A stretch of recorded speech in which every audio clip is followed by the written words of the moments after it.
ലക്ഷങ്ങൾ നെഞ്ചേറ്റുന്ന ഒരു ആഘോഷം. കേരളത്തിന്റെ പ്രധാനപ്പെട്ട ഒരു ക്ഷേത്രോത്സവം അതിന്റെ ചരിത്രത്തിലാദ്യമായി അത്ര കണ്ട് അലങ്കോലമാക്കിയത് ഗൌരവമേറിയതാണെന്നും DGP അന്വേഷിക്കുമെന്നും കേരളത്തോട് മുഖ്യമന്ത്രി പറഞ്ഞത് അങ്ങേയറ്റത്തെ വ്യാജ വർത്താനമാണെന്നും അധർമ്മപ്പണിയിൽ അന്വേഷണം പോയിട്ട് പരിശോധനയും ഉണ്ടായിട്ടില്ല എന്നും നാടിന് ബോധ്യപ്പെടുന്ന വാർത്താ ദിനങ്ങളാണ്. അതൊക്കെ ചെറിയ ആരോപണങ്ങളാണോ?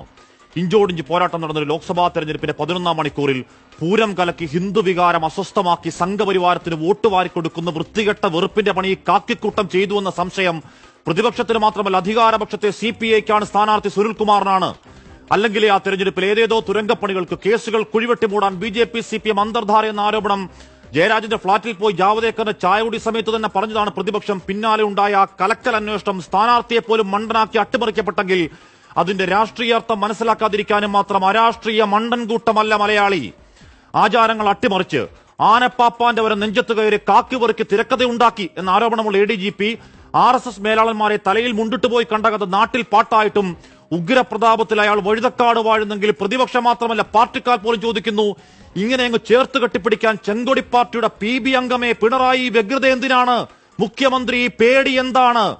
നാടിന്റെ ക്രമസമാധാന ചുമതലക്കാരൻ അധോലോകമാണെന്ന് അൻവർ പറഞ്ഞിട്ടും ഒരു യൂട്യൂബർ നീട്ടിയെറിഞ്ഞ കോടികൾ എച്ചിൽ പണം അണ്ണാക്കിൽ തള്ളി കേസ് അട്ടിമറിച്ചെന്ന ആരോപണത്തിൽ വിജിലൻസ് അന്വേഷണമായിട്ടും അവധി വെട്ടിച്ചുരുക്കി ഏമാൻ വെല്ലുവിളിക്കലാണെങ്കിൽ അത് സൂപ്പർ CMന്റെ കൈപ്പിടിയല്ല, പാറ പോലെ സാക്ഷാൽ വിജയന്റെ പിന്തുണ.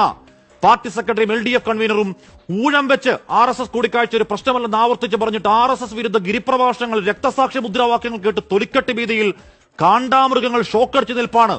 മാധ്യമങ്ങളെ തെറിവിൽക്കലാണ് രാഷ്ട്രീയ പ്രവർത്തനം എന്ന് ധരിച്ചൊരു രോഷക്കാരൻ നേതാവുണ്ടല്ലോ.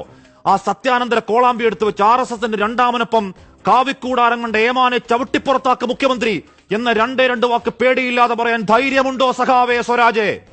ലോകത്തെവിടെയായാലും ഏത് സമയത്തും